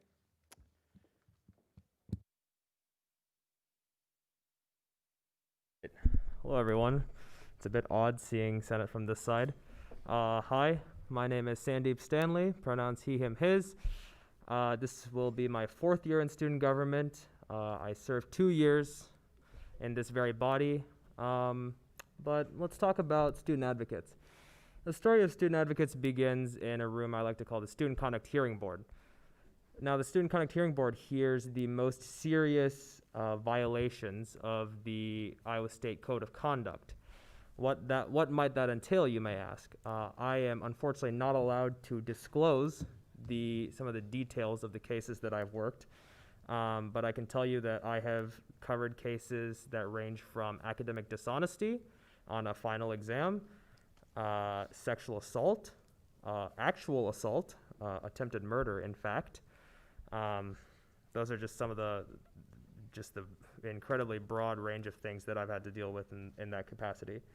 And the one thing that I noticed that was a common thread among all of those cases was that the respondents, which is the analog to the defendants in a criminal court, the respondents were very disoriented typically. They didn't really know what exactly was going on. They had to be briefed multiple times, given a rundown of the proper procedures. They just seemed to be very lost in general and bereft of guidance.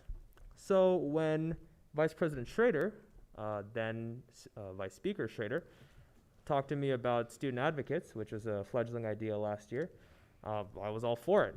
And I was all for the idea of applying to be the director when it was confirmed this year and when Chief Justice Heasley asked if I wanted to take up the role. So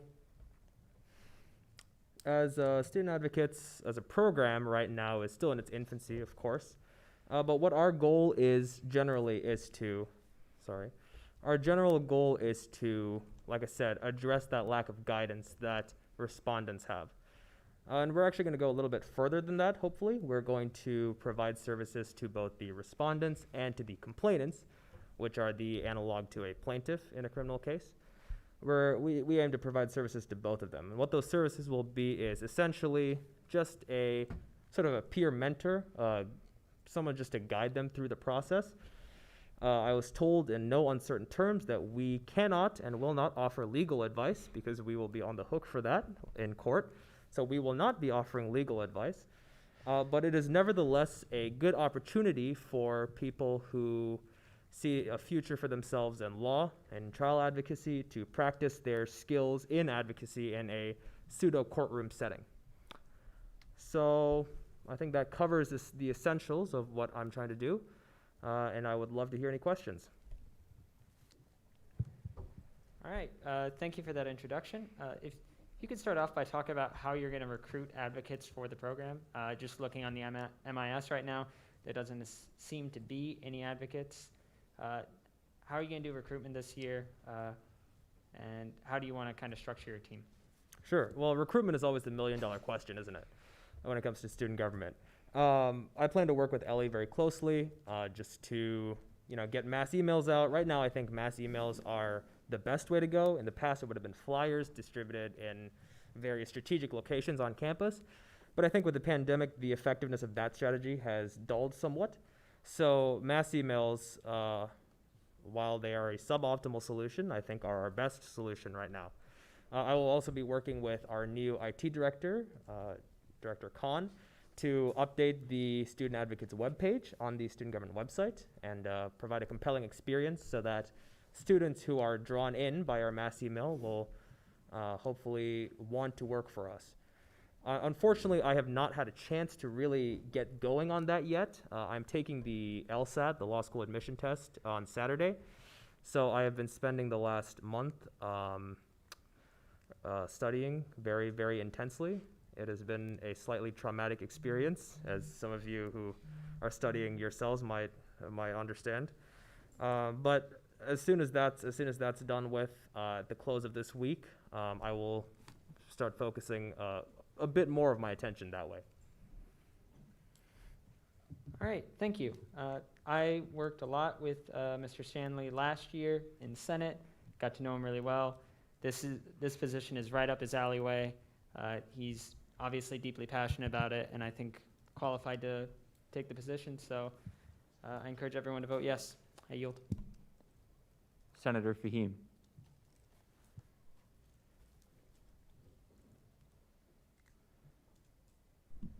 First, I wanted to clarify. So you said that you'd be working with the Office of Equal Opportunity, right? No, the Dean of Students office. Dean of Students office. Okay, my apologies. Never mind. I yield. Senator Lona.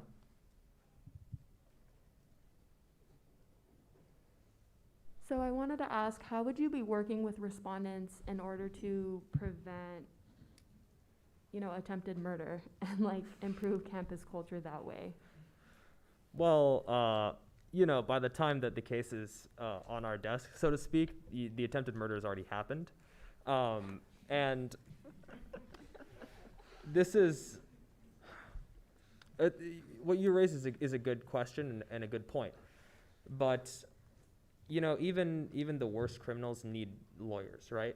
Even the worst criminals need someone to at least guide them through the process at the very least. And I think that's what we're aiming to do.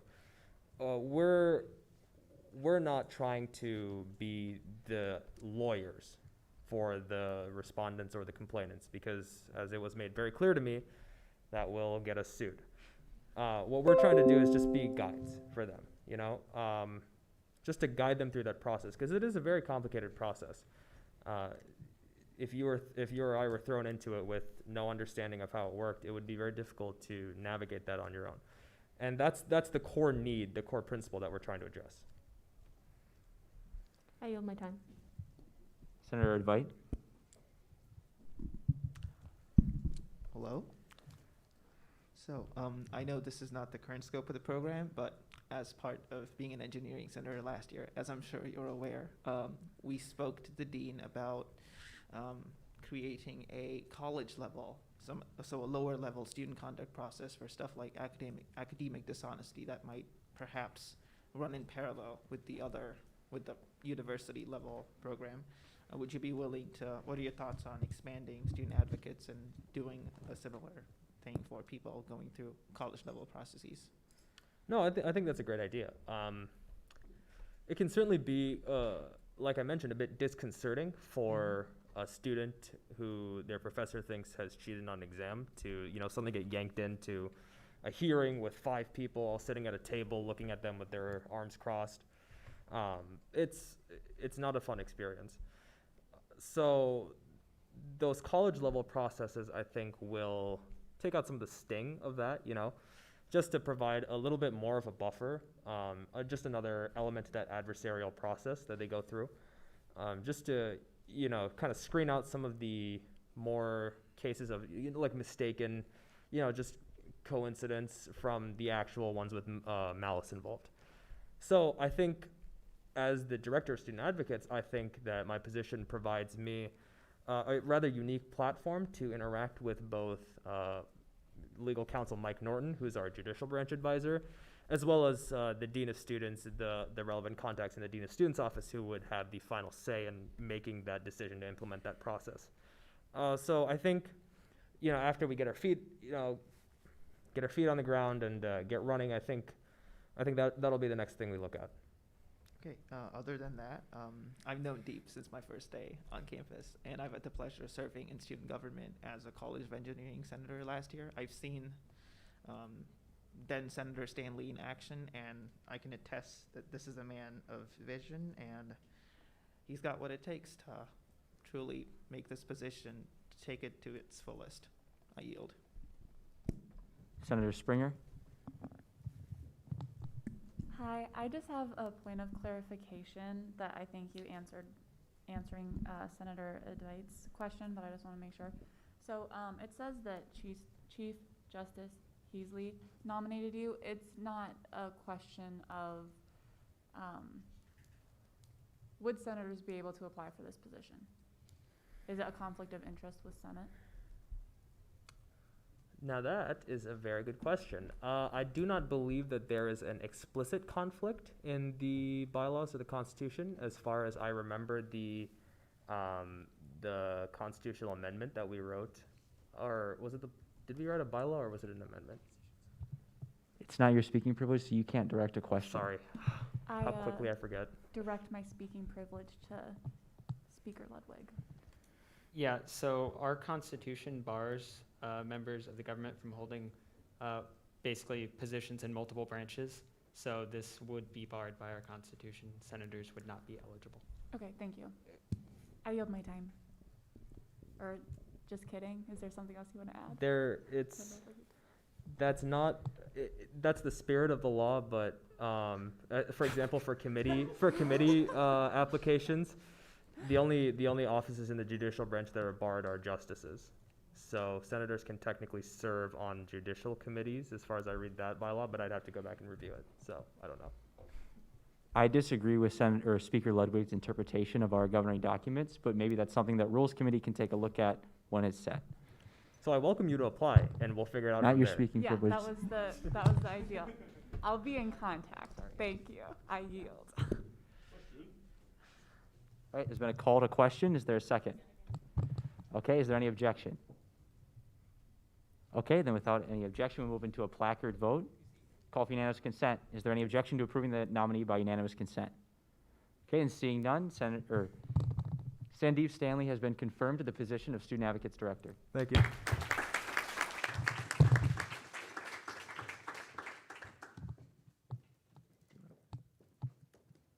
Speaker Ludwig. Cool. So there was a little bit of a miscommunication. And so we did not get a bill out for the Director of Student Services this week, but we can introduce a motion to confirm him, and then we can still have confirm them, and Confirm her. It's a girl.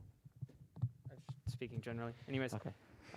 and we can still have the debate that we normally would with a bill. It's just in the form of a verbal motion rather than the regular written bill that we would have. So I Move to confirm Breton Clark as the Director of Student Services. Okay, there's been a motion to confirm Breton Clark to the position of Student Services, and there's a second. So we will now move into debate on the motion, if the nominee could approach the lectern, and if just Vice Speaker Gonzalez could display the agenda. Thank you.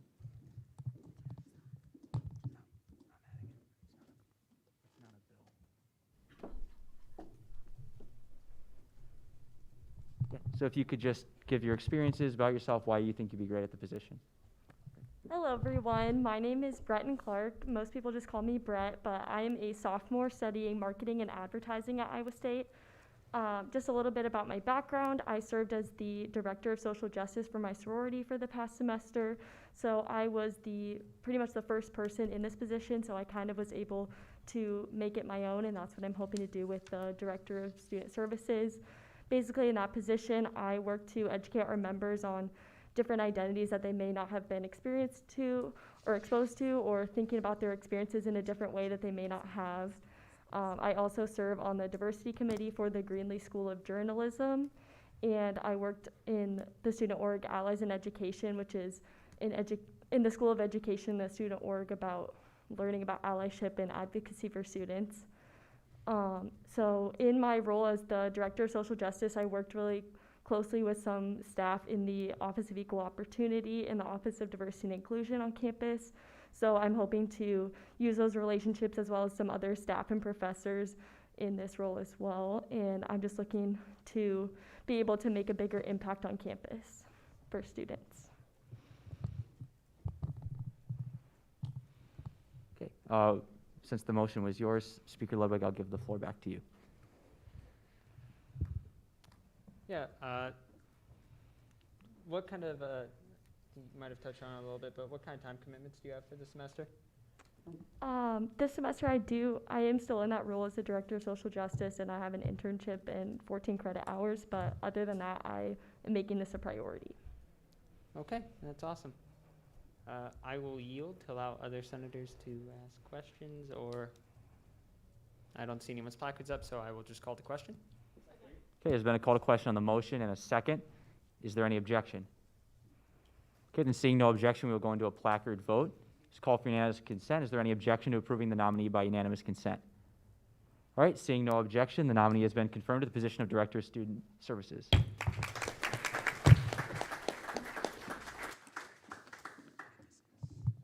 Okay, so we are moving on to new business. First is 2020-2-003Y, Student Government Amendment to Chapter 4.3 of the bylaws,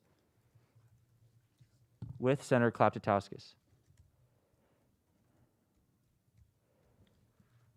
Just to speak on this bill.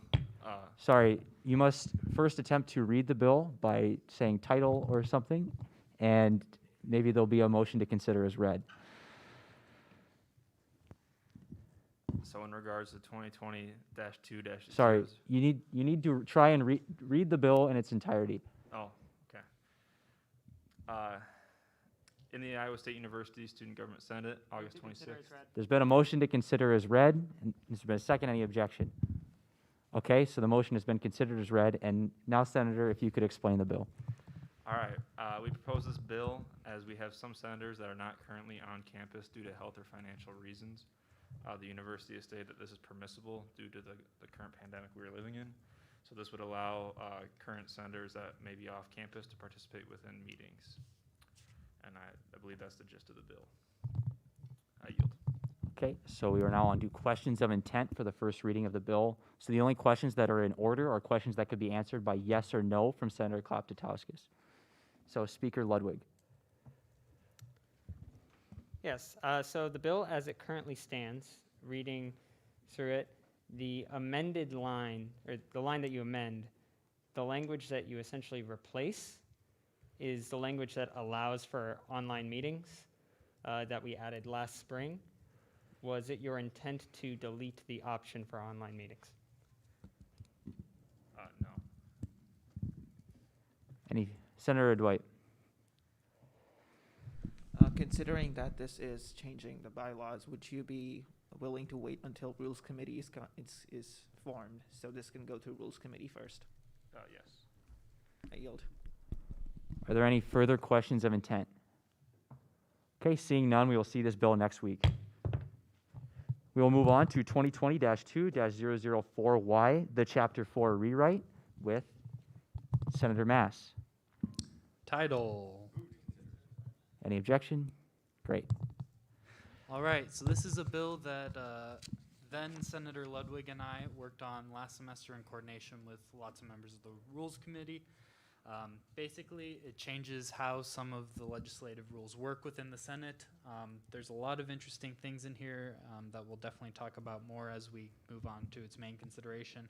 But a couple highlights is it changes how exactly periods of debate work in order to give the author of the legislation both the first and last opportunity to comment on the bill.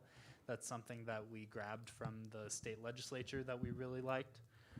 In addition to that, there's a couple other just clarifications of general things in Chapter 4 that have been confusing in the past that Rules Committee thought needed corrected. So yeah, there's a lot of stuff in here.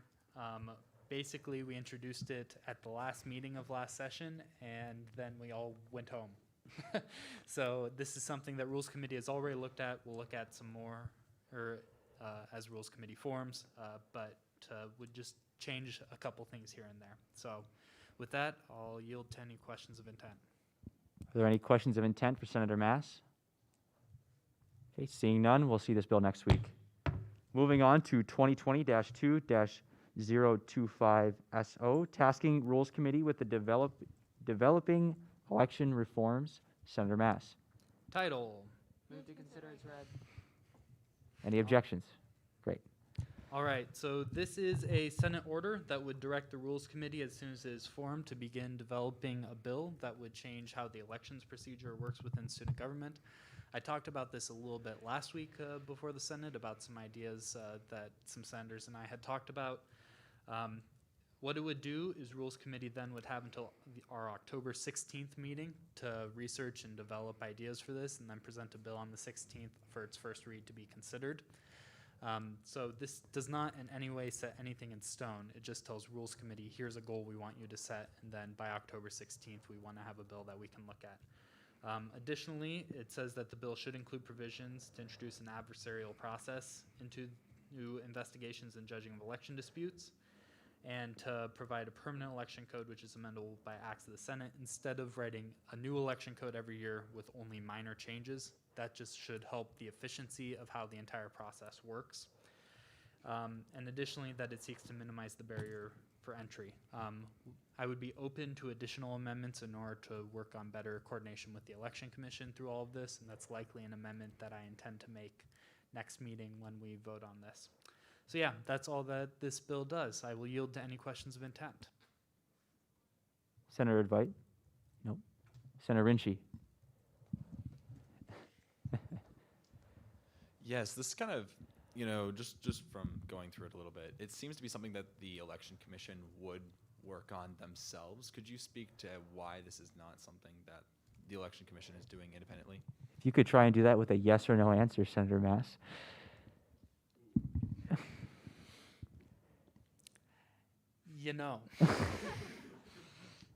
Well, Senator Rinchi, you'll have time to ask that question next week, or Senator Mass outside of Senate, but. I look forward. Okay, are there any further questions of intent? Okay, seeing none, we'll see this bill next week. We are done with our business, so we will move on to closing announcements. Please raise your placard if you have a closing announcement to make. Okay, Senator Hovey. Okay, hi. Is it on? Okay, yeah. Hi, everyone. So last week, I was named chair of the Student Initiatives Committee. By next week, I need a vice chair. So if anyone would be interested in working with me in this committee, please contact me, email me, come up to me maybe after the meeting. That would be awesome. We have 4 responses so far with the application. So yeah, that's all I wanted to say.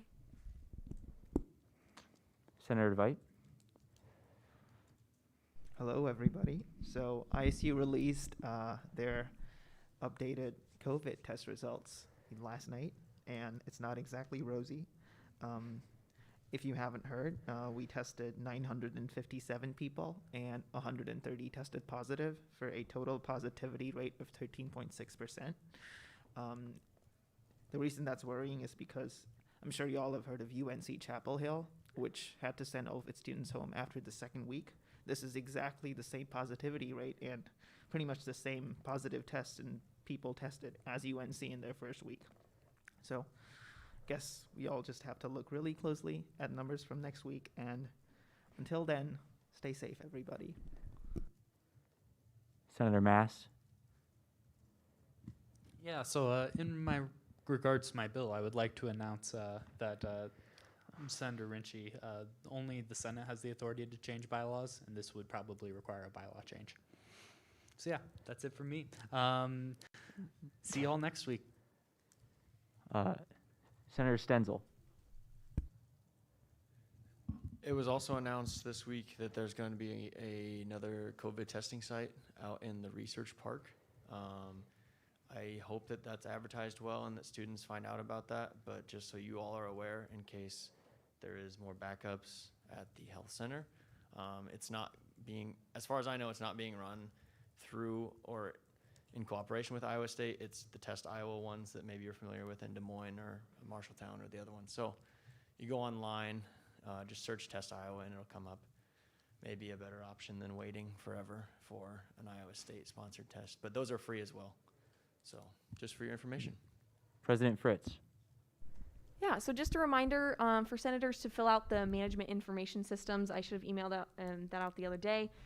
Everyone needs to have their phone number entered in that in order to for me to put you into the system to have access to the Senate office. So if you want to unlock the Senate office or the West Student Office space after hours, you're going to need to put that in there. So just a reminder there.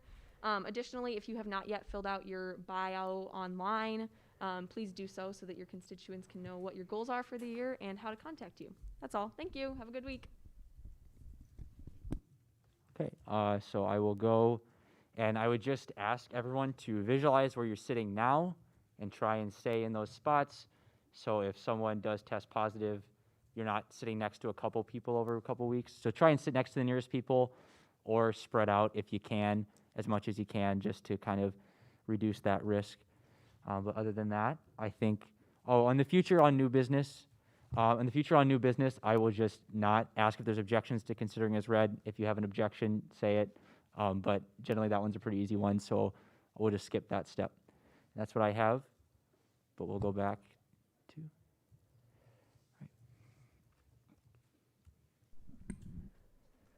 Hi, sorry, is this?